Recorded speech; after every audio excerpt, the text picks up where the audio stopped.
ang buhay abroad ay hindi lang basta-basta pagtitiis. Ang dami mo ding namimiss. Hindi lang yung mga hug at mga kiss, pati yung bilis at yung bagoong na may kamatis.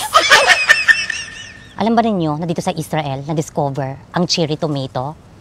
Kaya lang hindi natin makuha kasi alam naman ninyo, nagbabantay sagit yung may-ari. What I mean is, gumamit tayo ng plastic labo, baka makita. Saan kaya natin natatago to? Ilagay na lang natin dito para sigurado. Tapos sinasabi pa nila, kamatis ang pangpakinis ng kutis. Mali! Diba? Paano ka pakikinis kung ang may-ari sa pagtakbo ay mas mabilis? Tapos sinampal ka pa ng tsinelas na manipis. Hindi ang mukha ay hindi lang kulay kamatis. Mag-iiba din ang hugis. Hindi lang pala prutas at gulay ang tinitira natin mula sa ating mga kapitbahay. Nangunguha din tayo ng mga naiiwang bagay.